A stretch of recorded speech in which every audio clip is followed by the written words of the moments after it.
Hello everyone.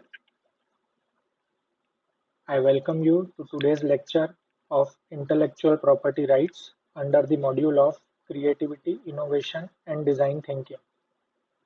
As we learn about the creativity, innovation, and the role of design thinking, especially for industrial problem solving, now we are on the verge of completion of this particular module, in which we are talking about how to safeguard your ideas or how to safeguard the outcomes of your creativity and innovation. So, as we discussed earlier, in industrial problem solving or in any kind of design or creative ideas, finally our expected outcome is an invention. Now, when can we entitle some ideas as invention that we have already discussed? Okay, if that idea is new, if it is answering all the uh, questions related to feasibility, possibility, okay, and acceptability. So when the outcome of your thought process or a creative uh, framework, or we can say the idea which you got in your mind, then you filtered that idea, polished that idea, and when your outcome is a kind of invention, now it is necessary to safeguard that invention in your name, because ultimately you are the creator or inventor of that particular idea. So you should get all the benefits related to ownership, usage, and everything. So today we will talk about these intellectual property rights. The agenda for today will be what is IPR, what are the purposes of IPR policies. Then we will talk about patents, copyright, trademark, trade secrets.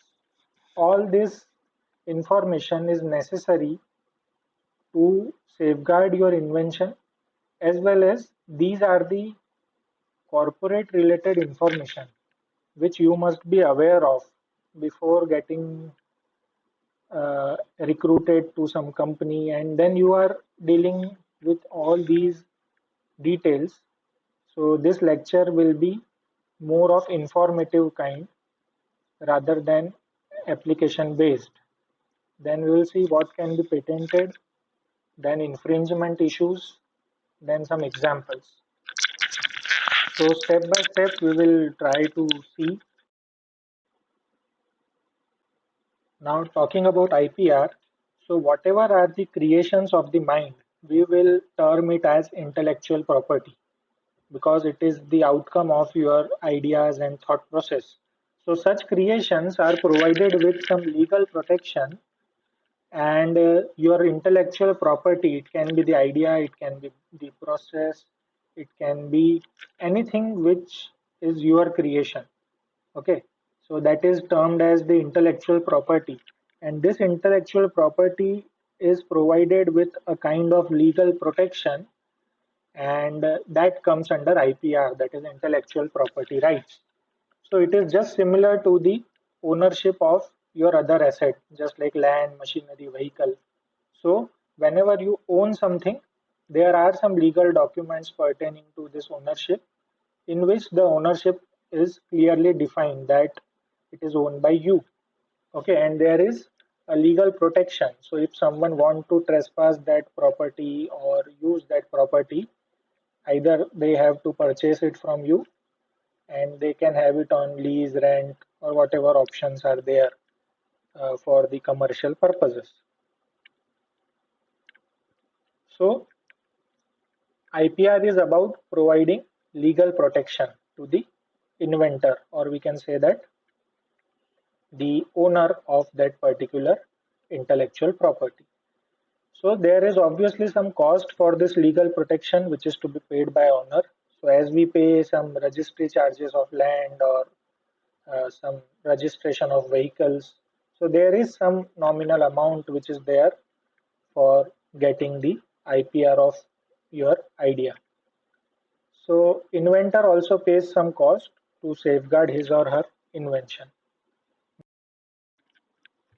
So what IPR provides you, so this IP law, that is intellectual property law, gives the inventor the right in information they produce, and through the opportunity to make profit, the inventor will also get a kind of economic incentive to produce and share the information about his or her own creative idea.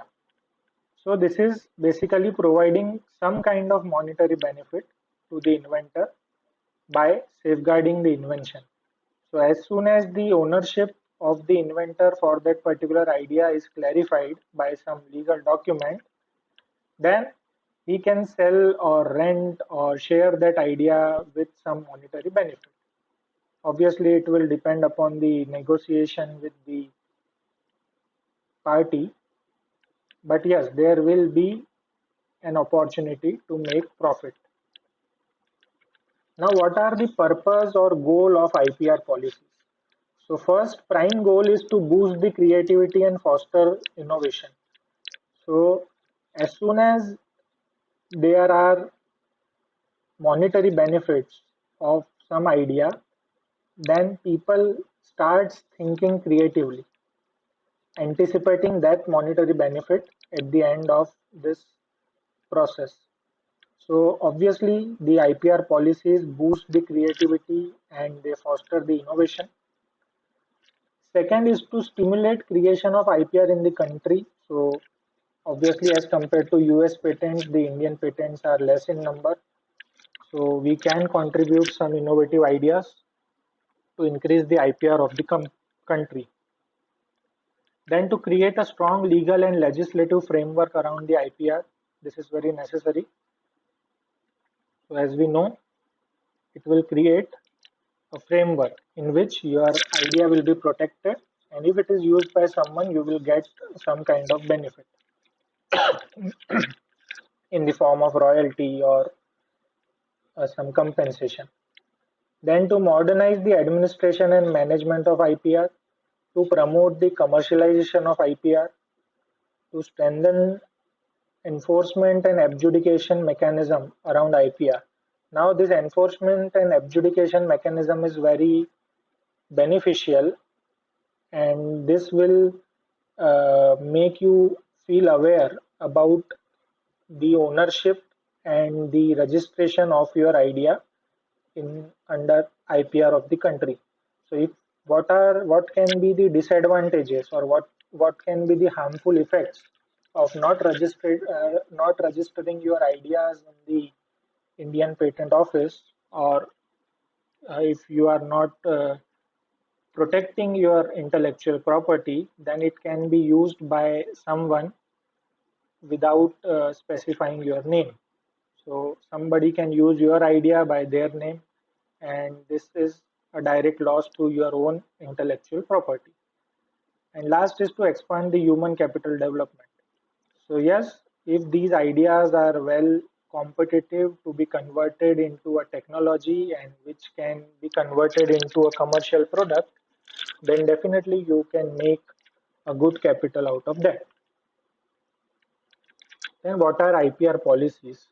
So we will talk about patent, copyright, trademarks, trade secrets one by one. So starting with patents. So what are the patents? The primary intellectual property asset that companies rely upon to protect their innovations and to maintain the competitive advantage. So if we talk about the industrial technologies nowadays, so either there are two type of scenarios. Either one who is inventing is running his own business, he is doing it by himself, that he is commercializing the technology he invented and selling it directly to the people. But such examples are very less. Okay, so the second scenario, which is much more familiar and prevalent nowadays, so inventor of some particular technology is some scientist or some thinker or anybody. He has patented his idea, then some company with some economic backup and foundation, they are purchasing the patent from that inventor. Okay, after some negotiation, so they can be either paying the royalty per piece to that particular inventor, or they are leasing, or we can say taking the technology on rent for some years and paying that inventor for his invention. So the companies which have a good economic backup or economic foundation, they are purchasing some patent and they are manufacturing it. They are converting that technology into a real product. So if we talk about, for an example, LG, so the direct drive washing machine, it is a technology which may be patented by some inventor. So they go to that inventor, have some negotiation, and they are using that direct drive technology for their washing machines. So whatever is the profit generated from the customer, a part of that profit is going to that inventor directly or indirectly. If it is a royalty, it is getting per piece directly, or indirectly, if that person is ready to share the technology in whatever that's a personal, what we can say, issue, that in what cost or in what transaction he is ready to share the technology to LG company. So what patent law is, it uses property rights to stimulate private investment in new useful and non-obvious technologies by promising inventors exclusive rights for a limited time. So this law itself, patent law itself, facilitates this process of commercializing the patent. So if you are an inventor and you have registered your patent, you will get the offers from the patent office that somebody is ready to commercialize your patent, and they are ready to pay the royalty or some monetary kind of transactions, the offerings, in exchange to which you have to share your idea to that company. Because you as an inventor may or may not be capable of converting your idea into a product which can be directly used by a customer. So, an intellectual property right granted by a government of a nation to an inventor gives him or her the exclusive right to the invention for up to 20 years in exchange for disclosing the details of new technology. Now, as we talk about this particular process, why there is need of some person who will commercialize or deploy this technology. Because you have an idea, you may have developed some kind of prototype. So as we discussed earlier, that if you are talking about water as a fuel to run the car, then you have developed a prototype of the car which is of size of your laptop. So it is a small car as a prototype, and you are running it with water as a fuel. But now if you want to give the benefit of this invention directly to the society, then you should have a scalable product, a real size car which will run on water. So if there is some company who is interested to commercialize or deploy your technology, then patent office itself will facilitate this process. So whatever the details about engine, whatever the details about design, when you are sharing to such company after some contract, then you are exchanging the details. In return, you are getting some kind of royalty or monetary benefit. So I hope it is clear what are patents. Then we will talk about copyrights. So copyright protects original work of authorship by authors, artists, and others from unauthorized copying. So if we talk about some literature or some music or some composition or some lyrics of the song, or someone has write some poem, someone has write some article, okay, so that particular property is also considered under intellectual property. So if we talk about artist, a painting made by M.F. Hussain is the intellectual property of M.F. Hussain. Okay, a composition made by Salim Javed, or we can say Jatin Lalit, it is the intellectual property of them. Okay, a song written by Gulzar, it is the intellectual property of Gulzar. Okay, so this copyright protection attracts investment to the production and distribution of literary and artistic work. So whenever we heard about some films, then we are always familiar to a phrase that selling the rights. Okay, selling the rights. So what are the rights? They are rights to publish that particular material, or right to what we can say project, or right to broadcast that particular material. So whatever are the theaters and multiplexes are there, they are purchasing the right from the producer of the movie. Okay, and it was the old period when there are physical films of the movie. So there are huge boxes inside which there will be a physical films, and that films are running on every theater. Nowadays, the digital broadcasting of movies are done. So there are no physical films. So after purchasing the rights from that particular producer, one can have the show of the movie in his own theater. Okay. So examples of this are lyrics, poem, article, composition. All these are the intellectual property which can be copyrighted. And once it is copyrighted, it cannot be used by someone else as his own creation. So if someone is using, either they have to make the entitlement that it is somebody's intellectual property, and a permission is also required to use that particular material if it is getting public somewhere. Then trademarks. Now this usually refers to a symbol or logo, or what we can say some kind of emblem of some business entity. So examples are company names, company logos, mottos. Okay. So it is a kind of intellectual property which is there for authenticity of brand. Okay. Now why these logos should be trademarked? So that nobody should copy it. So if the Apple logo is not trademarked, then somebody can use that Apple logo, and there will be a loss to the public because someone may purchase that product with misconception that it is Apple product. So the authenticity of the company logo, okay, is safeguarded by registering the trademark of that particular logo. So it is not only a trademark, it is a mark of reputation of the company. So the companies are taking it very seriously. So whenever you see some fake product, you will see some other kind of logo, because legally you cannot use the original logo of some other companies. Okay, it is what a legal crime. Okay, so trademark protection encourages the business to invest in the names and slogan that signify the source of their goods and services by prohibiting competitors from using the same symbols. Otherwise, there would be no spirit of competition.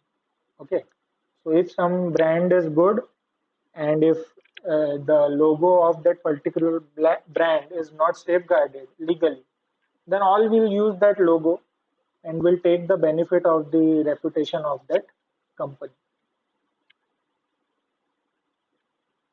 Then we will talk about trade secrets. So trade secrets are the other kind of intellectual property on confidential information of business. Okay. Now there are some business related to some things. If we talk about some examples, like there can be a recipe of some food products. So Domino's may have some recipe of their pizzas. Okay, some kind of formula to make some food better, to make some drug. Okay, so all these are called as the trade secrets. Okay, so the unauthorized acquisition of such secret will be an unfair practice and a violation of trade secret protection. So in general, any confidential business information which you are adopting or using in your company is your trade secret. So you can also protect your trade secrets so that other similar company or some competitive company cannot use your registered trade secret. So the examples, as I already discussed, that it is a kind of technical information or information concerning to your manufacturing process, your data, your way of designs, okay, your plant layout, whatever are the technicalities of your industry which you are using for development of your product is your trade secret. So it provides a competitive advantage. So if you have some formula, some recipe, some composition, or any technology which is created inside your company, that is termed as the trade secret. Then we will talk about what can be patented. Now, a machine, manufacturing process, or composition of matter can be patented if it demonstrates these three characteristics. So first characteristic is novelty or newness. So whenever we talk about patenting something, so it is a matter of fact that similar patents may have already available in that particular domain. So if we talk about a pen, so first pen whenever it was invented, that was a first patent. But now if you want to patent a pen, then your pen should be something different than a traditional pen. There should be some factor of newness, factor of novelty in your pen if you want to patent the pen, your design. So your design should have novelty. So the example of novelty or newness is you can see these spoons. Okay, so these are normal spoons, but they are casted in the shape of shovels. Okay, so you can see that the shape of the spoon is like shovel or a plow. So now this itself is the novelty of the product. Something new is there. Okay, rest of the spoons, if you will see, then they are of some traditional shape. Okay, oval or circle or rectangle. But now casting the spoons in this particular design is a newness. So such product can be patented easily. Second point is non-obviousness or astonishing. Something there which is not possible for others, and you are showing that. Okay, which is not obvious, which is not usual. So we can see that if this is a flexible screen, so nowadays it is very familiar, but whenever it was proposed, so it is like astonishing how the screens can be flexible, how the phone can be folded. Okay, so is there no glass in the screen because glass is a non-flexible material? So what material is used? So some kind of astonishing factor is there. Third is very important, that utility, impact and benefit to the society. Society means a customer or the user. So here you can see one invention. This is intentionally I have put this invention. So there is a fan attached to the chopstick. Okay, and that fan running and it is cooling the noodles. Okay, what the noodles which are lifted on the chopstick, the fan is cooling that noodles. So it is preventing the effort of cooling the noodles which are at present done by our mouth. Okay, so now the utility is the question. Is there a need of such invention?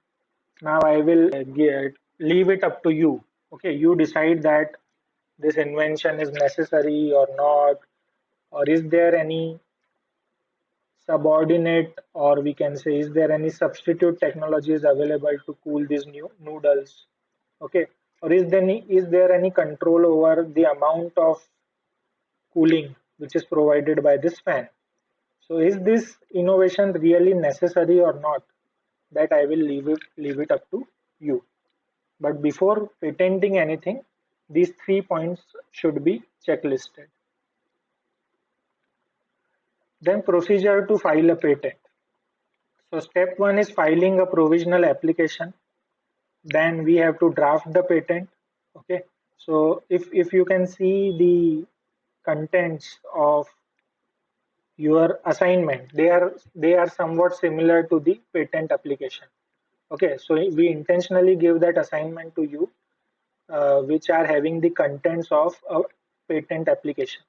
Now, your idea may or may not be patented, but at least you will get familiar to writing a patent application. So in future, if you are with some good idea, some technical idea, you are already aware of the document of patent. So what are the contents? It is as similar as the contents of your assignment now. Then step number 3, publication of application. Now when you file a patent, it is called as filing stage. So we can say that a patent is filed.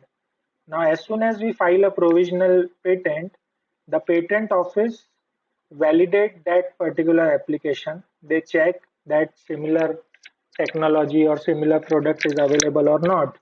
And if your patent or your idea is something good, your application is well, what we can say, well deserved to be registered as a patent, they publish your patent. Once they publish it, you can ensure that there is no similar uh, technology or similar idea which is already patented in that particular patent office. So after your patent is published, then there is some time given. Okay, that published patent is in the website for some months to have the pre-grant opposition from someone. So there is an open access website where your patent is published, and then there is some time. So somebody somewhere, if he already owns such patent, then he can file an opposition to your patent. Okay, so your published patent, if gets some opposition that I have already developed such idea, and for that he has to submit some proofs, and there is a procedure. So if someone claims to have a similar patent already registered, then your published patent will be cancelled. Otherwise, after that period, if there is no pre-grant opposition for your patent, then there will be examination of your patent application by some experts. So patent office appoints some experts which are related to your field of innovation, and they examine the patent. They may come to you, ask some questions. There can be an interview, can be a dialogue between the experts and the inventor, and after that final decision on the grant of patent is there. So if everything goes well, you will granted with a patent, okay, for 20 years, or there can be some renewal policies that varies from patent office to office.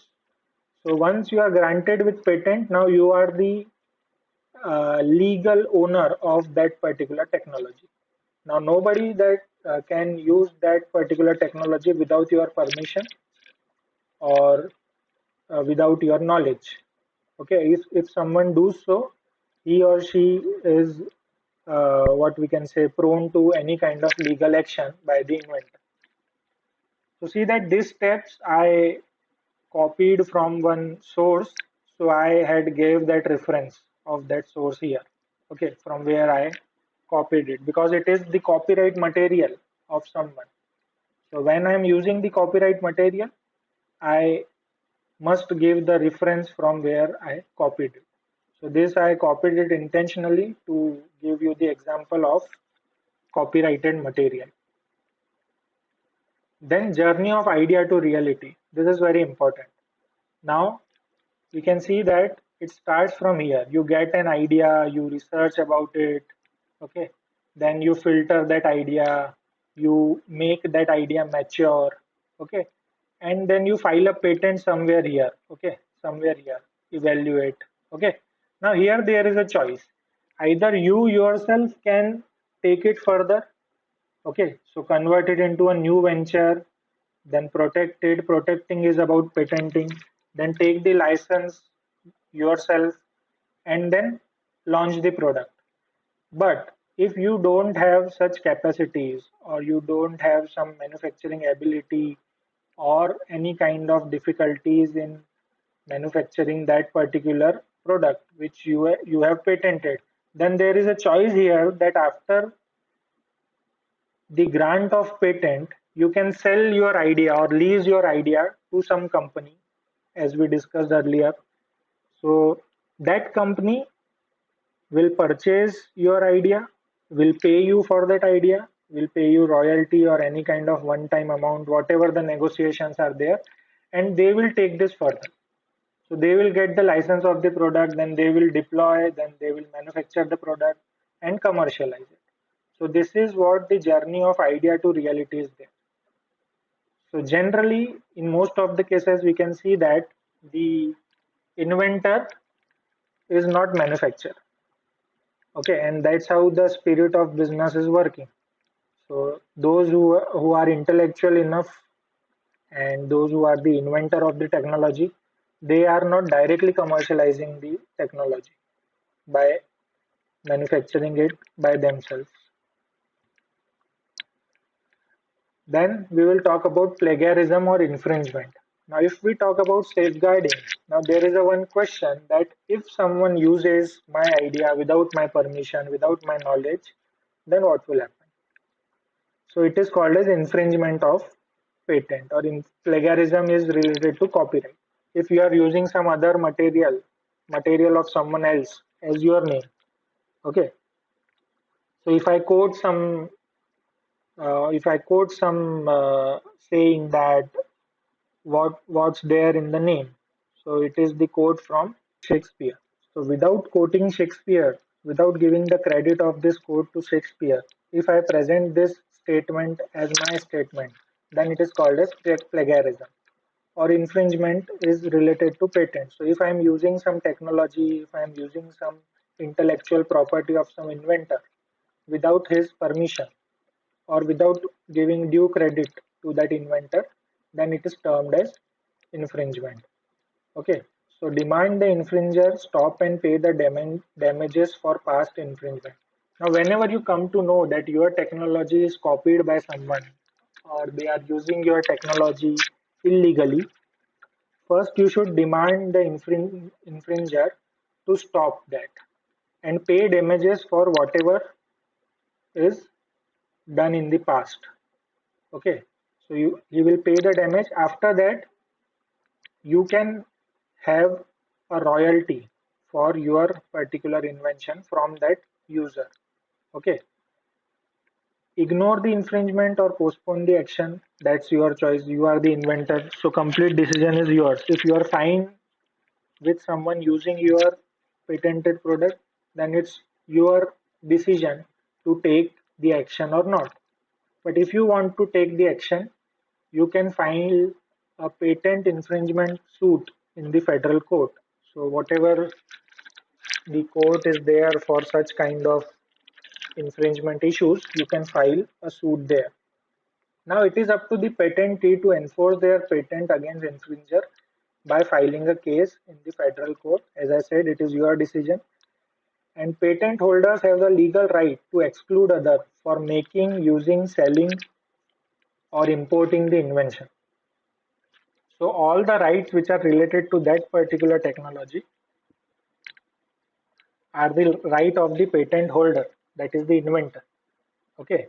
And if there is some infringement detected, he can take any action as per his own understanding. Then steps to file a suit. Now filing a suit, it is not a direct process that you go to the court and file a suit. You must have the information about who, what, where, when, and how the events occur. So to enforce a patent through litigation means a legal procedure. We must know who infringed your patented idea. Then you should create a claim chart detailing the product and service which are used illegally by that person. Then determine your location of suit. It is generally the legal boundaries. So there are some rules that where you should file a suit. Then file the claim as soon as you have the proof. Proof will be required. So whatever the documents are there with you related to your registered patent, you should submit that in the court and then select a judge or a jury. So sometimes it is asked to bring some experts from your field of work, uh, and they will judge the case and finally give the decision about your suit. Then what can be the action on the infringement? So one is litigation, as I said, the legal procedure. So if the objective is to stop a competitor from offering a product that infringes one patent, if you want to stop this usage, then there is litigation. And if your objective is to obtain royalty for the use of one invention, then it is called as licensing. So somebody has used your idea illegally. Now there can be two thoughts. If you want to stop him, then you go for legal process. If you don't want to stop him and you want to charge him with some compensation, so you may move towards licensing of the product. So you claim your ownership, tell him to pay the damages for the past infringement, and then sign a contract in which you can have some kind of commercial exchange that you will uh, you will get a royalty or one-time cost or some rent for your technology. So what can be the alternatives to litigation? If you don't want to go for a legal process, as you know, they are costly, timely, and disruptive. So alternate dispute resolutions are there, such as mediation and arbitration.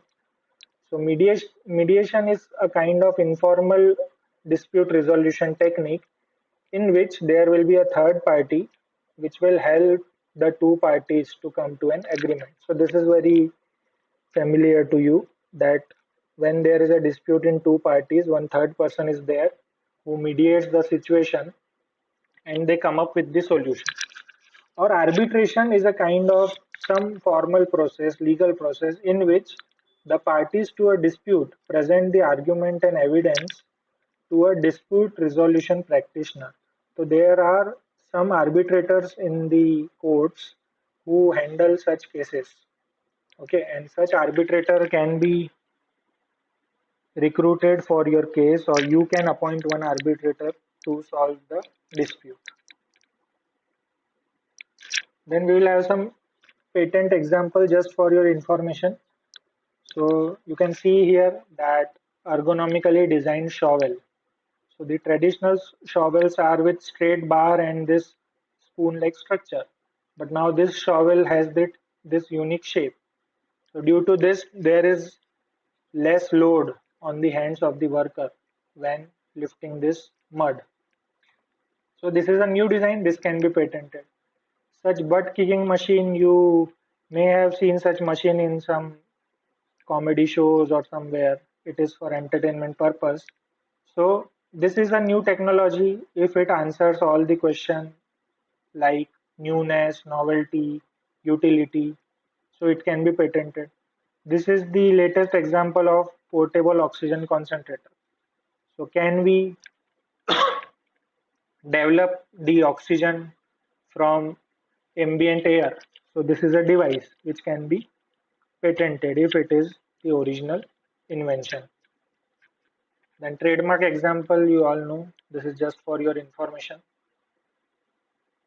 So these trademarks are very technically designed by some graphic designer for such companies, and you can see if some fake product is there, they are forced to change some geometry of these logos. Okay, they cannot use this trademark directly. They cannot copy the trademark. Otherwise, they will be in legal trouble. Okay. So thank you. That's all from my side for intellectual property rights. I hope you are well aware about safeguarding your own ideas, your own innovations, invention, creative material. Thank you.